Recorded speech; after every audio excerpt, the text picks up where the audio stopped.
Good evening, one and all. Wonderful night tonight. I'm standing here outside walking around, enjoying the night air. It's October 8th. Year? Doesn't matter. Maybe it does.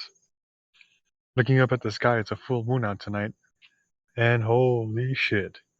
There is like this gigantic ring that's shifting colors that I would easily say, from my perspective, looks like several kilometers from the focal point of where the moon is looking at me, or me looking at it, whatever. It's pretty nice to look at. These little wonders of the world that you can enjoy on a daily basis. You get to really love life when you appreciate some of these things, and I'm sure as hell appreciating this right now. I have a quick story for you guys today. It's about my life. Sometime early times during college, uh, I was a evangelical Christian during those times. I may have mentioned part of that before. I was in particular involved with the Pentecostal church. I have my gripes, I could say, with the Pentecostal church or body, and I've had other people express to me that belong to different sects of the Christian religion, of what they have to say about the Pentecostal church. But all that or none of that being said, something that the Pentecostals got right, and it is that your words have power.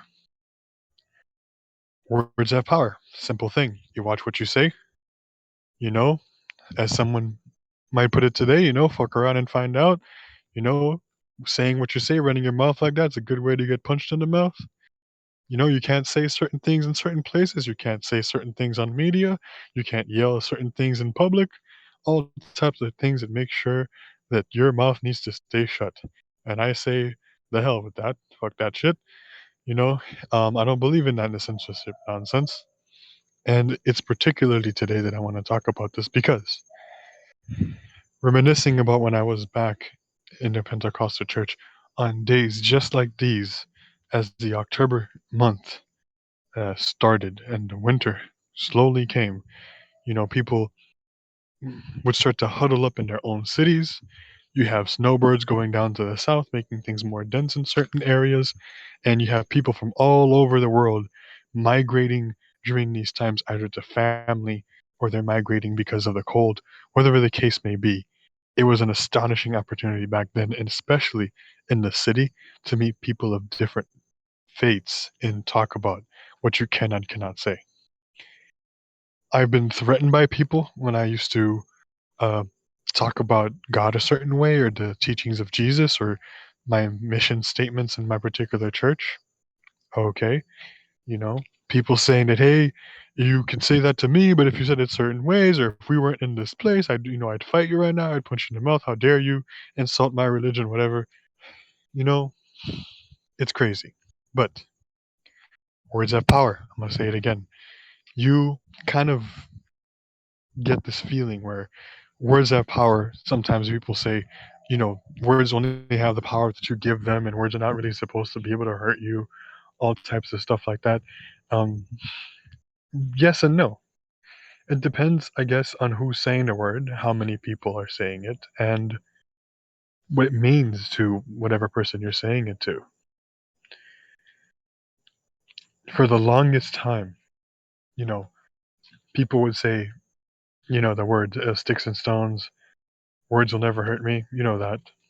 And now these days, it's like, if if you say the wrong thing, it's a microaggression that can land you in prison. Guys, if we cannot maintain things on an everyday level in our current society where we say what we think, how in the world do we expect in our daily lives, in our religions, that we can say what we believe and stand up for what we believe in? Can we respect a person's religion, whether they be Christian, non-Christian, atheist, and or pagan?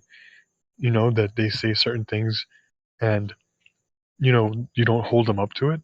Are we so weak today as people that you can say certain things and it's a microaggression, like I just said? We all know the difference is when you're insulting someone and when you're saying things for the intention of hurting them. That's completely different than when you're stating a fact. Now, if someone is stating something that they think is a fact, but they're actually dead wrong, you might choose to correct them. You might say, hey, you're wrong for this reason. Or if you're on the other side, I suppose, you might choose not to say anything and just let them just spout off their stupidity.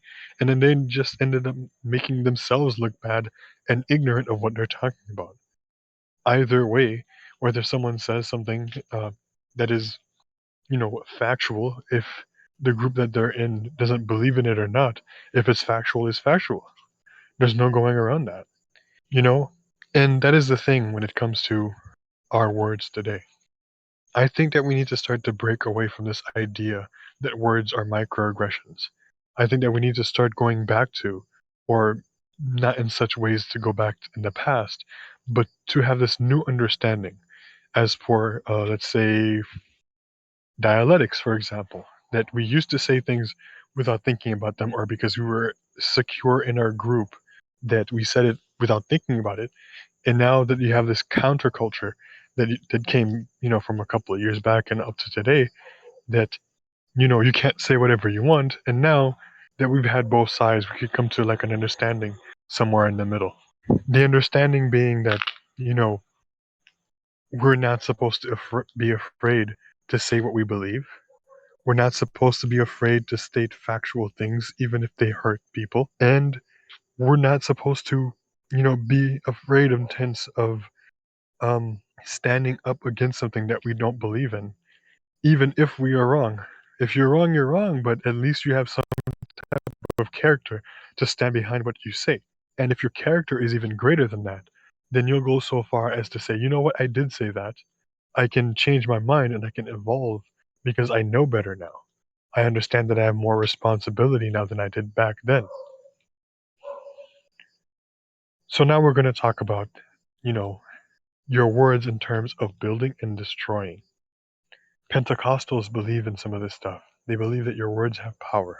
They believe that if you say certain things, or if you do like an incantation, so to speak, not what they would call it themselves, I'm sure, but you say certain things over and over and over again. You pray certain things over and over again. You think them and you say them. That has power to manifest into something that becomes real in your life. And how you could translate that to a more practical sort of real world way that it doesn't have to do anything to do with magic. It's kind of like if you keep telling someone that they're worthless, you keep telling them that they're no good, that they should kill themselves, they should commit, you know harakiri, seppuku, whatever. That's a criminal offense in some regard in a lot of places if someone that you said that to actually goes through with it. you know is that fair? Well, personally I say no, but that's my opinion. Was your words harmful to that person? Yeah. So you have a responsibility with your words in terms of your words have power. It's not magic. It's just that when you intercede things, when you think about certain things and you spout them out into the world, you may not necessarily know the actions that people might take based off of your words. Your words can destroy life. You can say things to like a group of people to go out and act out on a crime, or, act out on some type of revolution, and then a lot of things get destroyed. We've seen this happen in the past. Yeah, that could have just been one man's or one woman's words that caused all of that. Words have power. I'm going to say it again. On the other side, you could say things that bring people from the edge of all types of depression and, hopelessness and self doubt. You tell them just a few words. And, I know this very well because it worked on me, I guess. One of the guys that I used to, hang around with for the longest time would say something that you'd be surprised at, saying something as simple to a stranger like, hey, Jesus loves you, or hey, I don't know if you actually need to hear this from me today, but I love you, man. I think that you needed to hear those words today. And more often than not, at least per my experience, people appreciated that.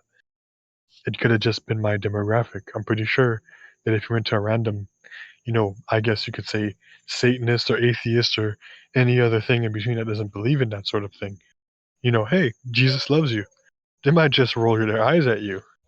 Others, they might actually appreciate the gesture, even though they don't believe in that. Words can build people up. They can create something as simple as saying, as I've heard on many, YouTube videos, when I, kind of go down a rabbit hole of YouTube shorts or whatever, people say like, "Hey, I was feeling horrible this day.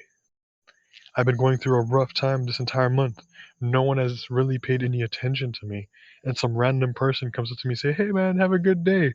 Or, "Hey man, you look like you need a cigarette." Or, "Hey man, you look like you could handle, like this burger. I'm just gonna give you this fucking thing." And a simple gesture just completely changes their life because of what they believed or what they were thinking about doing that day.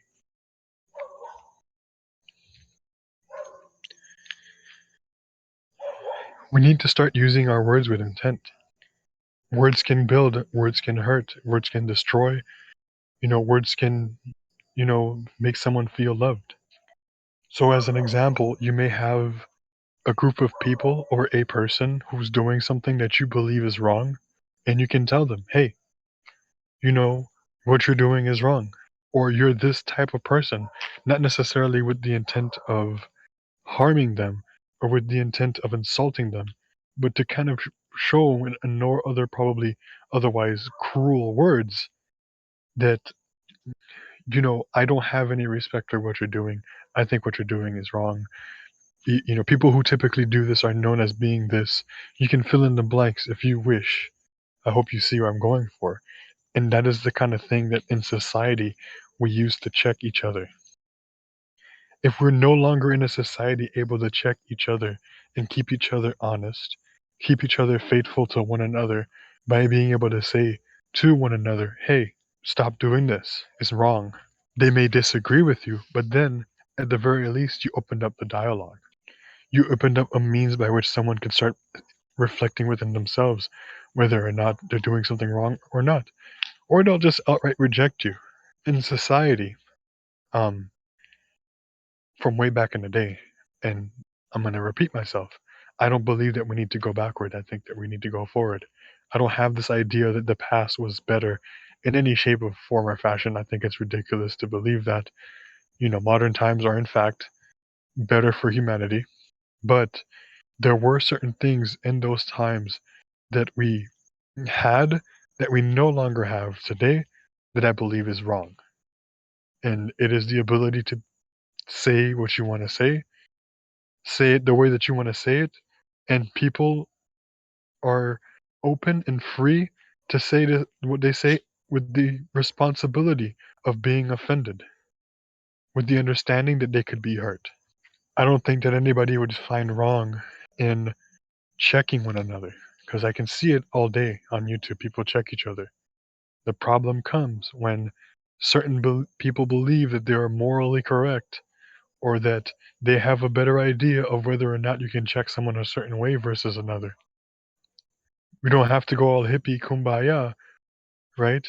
But we don't have to go all like, we only follow one creed, one word. Everybody needs to believe in the same thing. Certain religions, such as Christianity, such as, you know, Islam and Judaism, they believe that when you do certain things, it is wrong. They believe that they have moral codes that they need to follow. Some of them are utterly ridiculous. Some of them make a lot of sense. Some people would argue that they are, you know, morally retracted. Oh, that was an old time where we didn't believe in rights for these types of people, or we didn't believe in rights for, these animals over there. We didn't believe in that everybody's equal or not equal, whatever the case may be. However, oftentimes it is these cultures within the means of what they were allowed or they were capable of saying to each other that brought all of us to where we are now. As an individual, in particular, as a man, I'd feel horrible.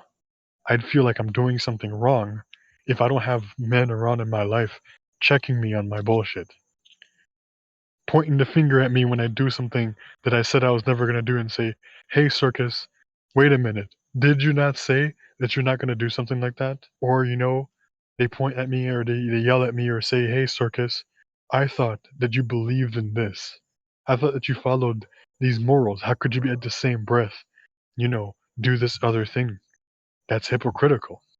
Now, I am happy to say that these days, someone would be hard pressed and would have a hard time trying to call me out on anything because, I'm no longer, I guess you could say, retracted or a child like that, where I don't stick to my words the way that I'm supposed to as a man. No one needs to check me on anything anymore for several years now because I'm always checking myself. Not to go all into myself, so I'll drop it at that. But the idea is, say it one more time, words have power. We have power over each other, as minute or as big as that may be, and it is our responsibility and our duty to speak to each other in either as harsh or as sweet of a way that is necessary and or practical for us to move forward in our lives. In the way that you may be harsh to a son, harsh to a brother, I'm harsh to my brothers, I'm harsh to my sisters. They appreciate that harshness because it comes from a point of sincerity. But if I was not able to use that language, if I was not able to speak to them in such a way because it's seen as taboo or whatever, what if I wanted to tell them something in public? Is it wrong to immediately check someone in public when they're doing or either saying something that's wrong, so that they understand that they're in the middle of society? I mean, does that extend to the life or lives that we may live or pretend to live online? You make your own choices, you can make your own decisions. I'm just pointing this out. You know, Final thing I'll say about that is we have a propensity to believe in hate these days. I hear a lot more about hate speech, hate this person, hate this other person, this race, this creed, this religion, whatever. I don't see much talk about us loving each other, which is, insane. Hating each other is indifference to me. Isn't the difference of love the opposite end indifference? It's not hate. You may hate something, but hate and love have this thing where it's close to each other in some way. Some of you may know what I'm talking about. I'd rather be hated on than being indifferent to, but perhaps that's just me. But if someone loves you, if someone has love for themselves or even society, they may have to actually tell you something that you're uncomfortable hearing.